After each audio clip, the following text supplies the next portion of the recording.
দিব্যি দিন কেটে যাচ্ছিল হুলোর হাতে নানা রকম রান্না খেয়ে।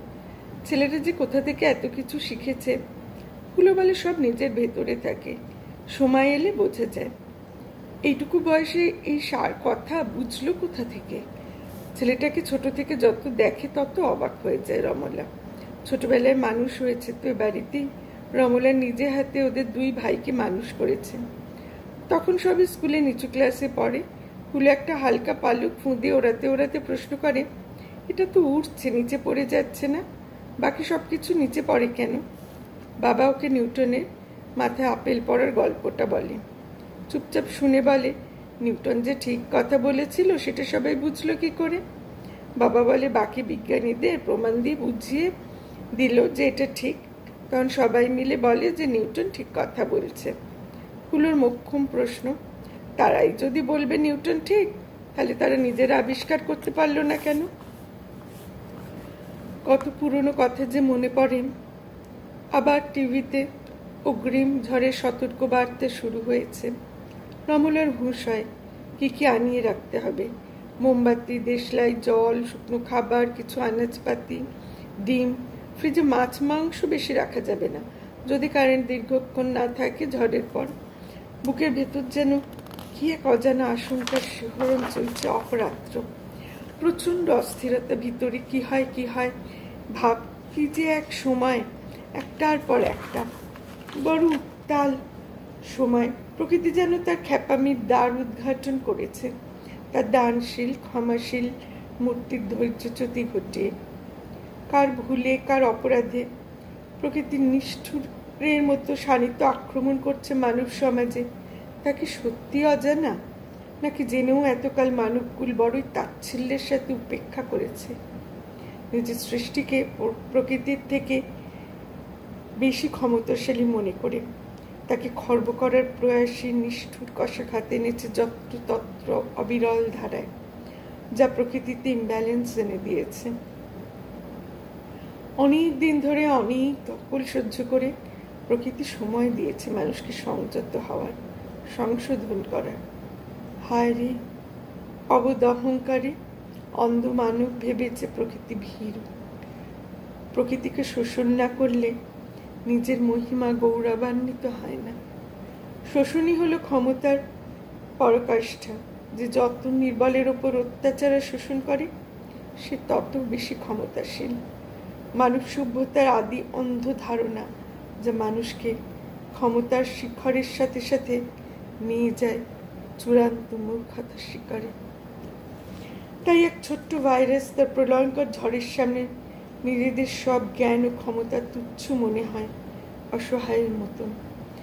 প্রকৃতি চোখ রাঙিয়ে চোখে আঙুল দিয়ে দেখিয়ে দিচ্ছে, মানব তুমি নির্বোধ, অসহায়। শুরু হয়ে গেছে তাণ্ডব বিকেল 4টে বাজতে না বাজতে। আগের দিন থেকেই সনসনে ঝড়ের মতো হাওয়া আর ঝিরঝিরে বৃষ্টি ছিল। বিকেল থেকেই আকাশ কালো করে বিকট শব্দে দাপট শুরু হলো। সাথে সাথে পাওয়ারও চলে গেল।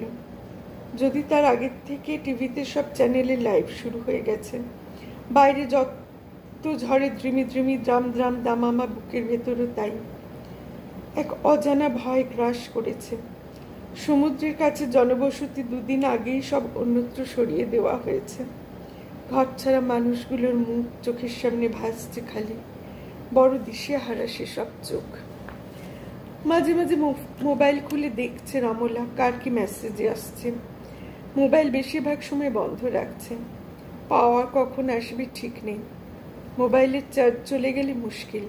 এই দুর্যোগে আউট অফ দ্য ওয়ার্ল্ড মনে হবে নিজেদের। এত শব্দ, কান ঝালাপালা হয়ে যাচ্ছে, মাথা ঝিমঝিম করছে, এক্ষুনি জ্ঞান হারাবে মনে হচ্ছে।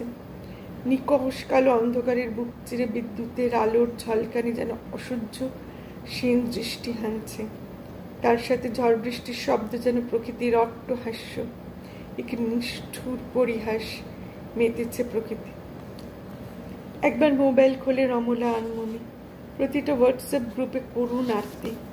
আর পারা যাচ্ছে না, আর নেওয়া যাচ্ছে না, আর কতক্ষণ, এবার না থামলে আর পারছি না এসব। আগেই জানিয়ে দেওয়া হয়েছে ঝড় কত ঘন্টা চলবে, মাঝখানে কিছুক্ষণ থামবে, তারপর আবার শুরু হবে ঝড়ের ল্যাজের দাপট, সেও চলবে কয়েক ঘন্টা। হঠাৎ স্তব্ধতা নেমে আসে বাইরে ও রমলার অন্তরে। বল্টুর মেসেজ পড়ে। খুশির হাট অফিস আমার জীবনেও ঝড় বইয়ে দিয়ে গেল। 300-র ওপর এমপ্লয়ি ছাঁটাই, খালি বাড়তি 1 মাসের মাইনে, আর কোনো কম্পেনসেশন না। আঙুল কাঁপছিল রমলা, থর করে। কোনো ক্রমে লিখল, চিন্তা নেই, আমরা সবাই আছি। সাথে সাথে পল্টুকে মেসেজ করলো বল্টুর পাশে আমাদের দাঁড়াতে হবে। যদিও পল্টুরও অফিস থেকে কোনো আয় নেই এখন, তবু চাকরি তো একটা আছে। বল্টুর যদি এখনই কিছু টাকা লাগে তো দিতে হবে। পল্টুর সাথে সাথে ছোট ভাইকে মেসেজ করলো আস্থা দিয়ে, এখনই যদি কোনো টাকা লাগে তো ট্রান্সফার করে দেবে সব। মা বাবাকে তো আর এসব জানানো যায় না, তাই রমলা কিছুই প্রকাশ করতে পারে না। নিজের বুকের হাতুড়ি পেটার শব্দ নিজেই শুধু শুনতে লাগে নীরবে। রমলা মায়ের দিকে ফ্যাল ফ্যাল করে তাকিয়ে স্বগতির মতো বলে, ঝড় থেমেছে? ভিতরের ঝড়ের খবর তো আর মাকে দেওয়া যায় না। দীর্ঘশ্বাস চেপে বিছানা ছেড়ে উঠে কলতলা যায়। মায়ের হাতের আদা দিয়ে চা খেতে খেতে রমলা ভাবে চাটা খুব দরকার ছিল, কিন্তু ভাইটা সে কি করছে? তাকে কে 1 কাপ চা দেবে? বল্টুর স্ত্রী সংহিতা ভালো সরকারি চাকরি, স্টেট সিভিল সার্ভিস দিয়ে পেয়েছে, তাকে তো বেরোতে হচ্ছে। আবার ওর চাকরিটা আছে, এটাই বড় আশীর্বাদ। ওদের 1 মেয়ে ভারী মিষ্টি, ফুলের মতন ফুটফুটে সুন্দরী, রূপে লক্ষ্মী, গুণে সরস্বতী, নাম চিনি। নাচ গান আঁকা হাতের কাজ সবেতেই পটু, আর পড়াশোনাতেও বেশ ভালো। কলকাতার এক দামি স্কুলে পড়ে। যেমন টিউশন ফিস তেমন কনভেন্স ফিস। এখন ওর মাকেই সব সামাল দিতে হবে। চিনির এখন ছুটি, বাড়িতে কাউকে থাকতে হবে এখন। চিনির সাথে আগে যে আয়ামাসি থাকতো, এখন সেটা বল্টুকেই করতে হবে। সব দিকের খরচ সামলানো যাবে না, হয়তো নাচ গান আঁকা এগুলোও বাদ দিতে হবে। এই সময় বল্টুর প্রয়োজন ছিল মা বাবার সান্নিধ্য, কিন্তু তা সম্ভব নয়, নিজের সংসার সামলানো আগে। কিন্তু ও কি করে নিজেকে সামলাচ্ছে? কিছু করার নেই, বড় অসহায়। ওদের অফিস যে কর্মী ছাঁটাই করেছে তা কোনো খবরে প্রকাশ করেনি, তাই আত্মীয় স্বজন বাবা মা কেউ জানতে পারে না। রমলা গলা দিয়ে কিছুই নামাতে পারে না, হওয়ার ভান করে, আনমনে থাকে। মা রোজই জিজ্ঞাসা করে, হ্যাঁ রে বল্টুর অফিস খুললো, কিছু বলছে? রমলা এড়িয়ে যায়, কাজের ভান করে থাকে।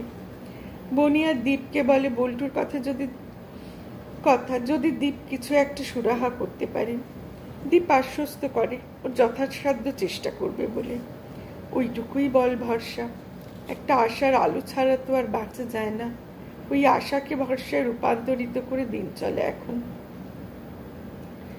এই ঝড়ে কত বড় বড় মহিরুহ পড়ে গেছে রাস্তায়, না গাড়ি না মানুষ পারাপার করতে পারছে। কোথাও ইলেকট্রিকের তার ছিঁড়ে গেছে, পাওয়ার নেই, তাই জলও নেই। কত মানুষের মাথার উপর চাল উড়ে গেছে ঝড়ে। এ যেন এই সদ্য চাকরি খোয়ানো মানুষগুলোর জীবনের চালচিত্র। এই যে কি ঝড় চলেছে পৃথিবীর ওপর দিয়ে। বড় বড় সাংবাদিক থেকে উচ্চপদস্থ ম্যানেজার, চাকরি নেই। অনিশ্চয়তার ঝড় ত্রাসে পরিণত হয়েছে। টিভির পর্দায় চোখ রেখে সংবাদ দেখতে দেখতে দুগাল দিয়ে অঝোর ধারায় জল গড়াতে থাকে রমলা। অন্য রাজ্যের কলেজের শিক্ষকদের চাকরি না থাকায় উপায়হীন হয়ে গাছ কেটে রোজগারের পথে নেমেছে শিক্ষকরা। যার বাড়িতে ভাইরাস ঢুকেছে সেও ত্রাসের দিশাহীন, যার বাড়িতে ঢোকেনি সেও দিশাহীন। তার উপর ডাক্তার ও নার্সদের করুণ কাহিনী। যাদের বাড়ির ছেলেমেয়েরা ডাক্তার নার্স, কি অবস্থা তাদের। শুধু অনিশ্চিত ভবিষ্যতের হাতে নিজেকে অসহায়ের মতো সঁপে দেওয়া ছাড়া মানুষের আর কোনো পথ নেই। রোজগার নেই, চাকরি নেই, জল নেই, আলো নেই, খাবার নেই, ওষুধ নেই। এমনই রোগ নৈরাজ্যের আধারে তলিয়ে যাওয়া ছাড়া অসহায়ের মতন আর কিছু করার নেই। হাসপাতালে বেড নেই, অক্সিজেন সিলিন্ডার নেই, মর্মান্তিক একই পরিণতি সমগ্র পৃথিবীর আজ। মনে হয় যেন সেই শেষ বিচারের দিনে এসে হাজির হয়েছে। সবাই চুলচেরা বিশ্লেষণ করে চলেছে পৃথিবীকে কতটা দূষিত করে শোষণ করার ফল আজ সমগ্র মানব সমাজকে দিতে হচ্ছে। আস্তে আস্তে মা ও বাবা পর্যায়ক্রমে বল্টুর কথা জানতে পারে। মা অসহায়ের মতো ভেঙে পড়ে। পরিত্রাতা হিসেবে বাবা ও ছোট কাকা বল্টুর পাশে দাঁড়ায় তাদের সঞ্চিত পুঁজি নিয়ে। বল্টুর প্রবল আপত্তি বাবা মা ও ছোট কাকার স্নেহের কাছে হার মানে। রমলাও খানিক স্বস্তি পায়। দীপ অসম্ভব চেষ্টা করতে থাকে জানাচেনার মাধ্যমে যদি বল্টুর জন্য কিছু করে দেওয়া যায়। এভাবে দিন, সপ্তাহ, মাস কেটে যায়। বল্টু এক জায়গায় দেখাও করে কাজের জন্য দীপের জানাচেনার মাধ্যমে, তো সে অনেক দূর, রোজ যেতে হবে। এই দিনকালে অত দূর যাওয়া বল্টু ভয় পায়। বাড়িতে ছোট মেয়ে আছে। এদিকে ভাইরাস হু হু করে বাড়তে থাকে। না ওষুধ না ভ্যাকসিন, কিছুই নেই। কখনো এই ওষুধটা কাজ করে তো কখনো ওই ওষুধটা কাজ করে। সঠিকভাবে কোনো ওষুধ এখনো বেরোয়নি। এদিকে রোগীদের জন্য সর্বত্র ভেন্টিলেশনও কম পড়ে যায়। সারা পৃথিবী জুড়ে হাহাকার। কতদিন আর সব বন্ধ হয়ে বসে থাকবে? অনেক নিয়ম কানুন মেনে পৃথিবী আবার সচল হয়। মানুষ বোঝে একে সাথে নিয়েই থাকতে হবে। যা হবার তা হবে। মুখে মাস্ক পরে আর ব্যাগে স্যানিটাইজার নিয়ে মানুষ ভয়ে ভয়ে রাস্তায় বেরোয়। যদিও তার আগেই ঝড় সব মানুষকেই একসাথে রাস্তায় এনে দাঁড় করায়। যেসব জায়গায় জল নেই তারা রাস্তা থেকে জল বয়ে আনতে নয় রাস্তায় নেমে পড়ে, নয়তো যেসব আত্মীয়র বাড়ি জল আছে সেখানে আশ্রয় নেয়। ঝড় সব নিয়ম ভেঙে মিলেমিশে একাকার করে দেয়। এইভাবে শুরু হয় প্লেন চলাচল। এবার ফকলু ঘরে ফিরে 3 মাস পর। কি আনন্দ! ছেলে লাফাতে লাফাতে ঘরে ঢোকে। কিন্তু হায়, সবাই ডিস্টেন্স বজায় রেখে দূরে নিজের ঘরে আইসোলেশনে ঢুকে যায়। একা, একদম কুকড়ে যায় ছেলেটা। রমলা ও বনির বুকটা ফেটে যায়। কোথায় এতদিন পর ছেলেটা ঘরে ফিরল, তাকে বুকে টেনে নেবে। ওহ, এ কি দিন হইল!